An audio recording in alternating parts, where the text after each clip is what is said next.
यहाँ मुस्लिम समाज के लोग भी यहाँ भाई के समर्थन में पहुंचे हैं। एकजुट होकर आने वाले टाइम में भविष्य में भाई चंद्रशेखर आजाद साहब को 2027 में मुख्यमंत्री के रूप में देखना चाहता हूँ।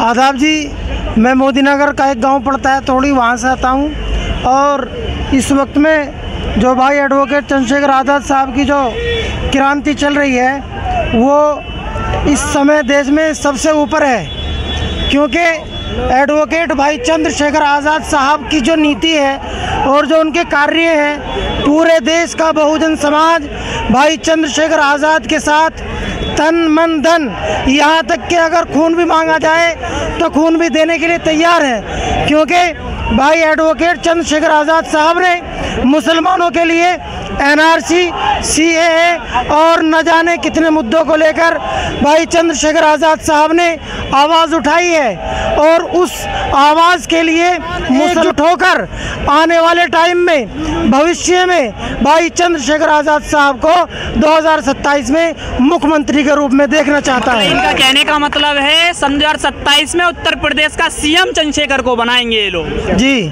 अच्छा, अभी उपचुनाव है उत्तर प्रदेश में, इसमें क्या देखने को मिलेगा? 10 सीटों पर चुनाव होना है अभी उत्तर प्रदेश में। देखिए, उत्तर प्रदेश में 10 सीटों पर चुनाव है और पूरी की पूरी 10 सीटों पर भाई चंद्रशेखर आज़ाद साहब की तरफ से आज़ाद समाज पार्टी भीम आर्मी की तरफ से 10 की 10 सीट लड़ने का आदेश दिया गया है। और पूर्ण रूप से मैं पूरी उम्मीद और यकीन के साथ कह सकता हूं कि जैसा संघर्ष भाई चंद्रशेखर आज़ाद साहब ने नगीना से सांसद बनने के बाद संसद भवन के अंदर और सड़क के ऊपर जो संघर्ष किया है, उस संघर्ष को मद्देनज़र रखते हुए लोगों की नीति और सोच विचार ये है कि 10 की 10 सीटों पर भाई एडवोकेट चंद्रशेखर आज़ाद साहब का जो भी पैगाम लेकर खड़ा होगा, जो भी केतरी लेकर खड़ा होगा, वो जीत हासिल करके लखनऊ विधानसभा जाने का काम करेगा।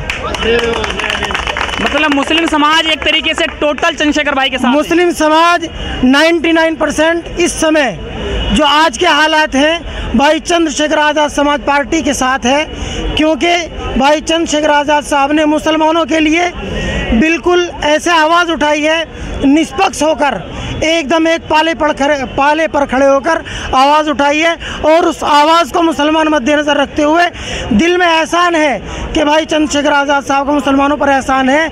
ये जो आने वाला चुनाव है 10 सीटों पर उपचुनाव, 10 की 10 सीट जिताकर भाई चंद्रशेखर आज़ाद साहब के हाथों में देने का काम करेंगे और मजबूती देने का काम करेंगे।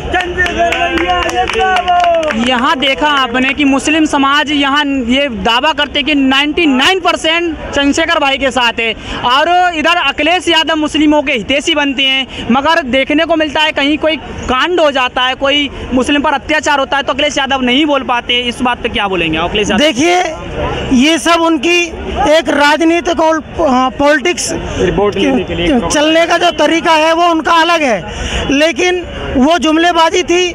माननीय आली जनाब इज़्ज़त-माब जनाब मोहम्मद आज़म खान साहब एक अरसे से जेल के अंदर बंद हैं और उनके जेल के अंदर होने के साथ साथ पूरा परिवार ही उनका जेल के अंदर धकेल दिया गया।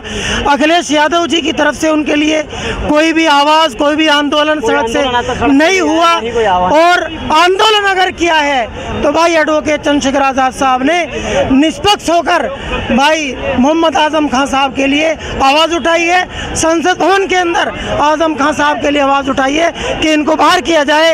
ये राजनीतिक एतबार से आज़म खान साहब को जेल के अंदर डाला गया है। तो ऐसा नहीं है कि मुसलमान किसी का गुलाम है, मुसलमान आज़ाद है। आज़ादी के साथ साथ भाई चंद्रशेखर आज़ाद साहब को अब सपोर्ट करेगा, फुल सपोर्ट करेगा, और यहीं तक बात नहीं रुकेगी। आने वाले समय के अंदर नरेंद्र मोदी जी को हटाकर भाई चंद्रशेखर आज़ाद साहब को बिठाने का काम करेंगे। मतलब अब मुस्लिम समाज टोटल जो है वो चंद्रशेखर भाई के साथ में, बिल्कुल टोटल चंद्रशेखर भाई से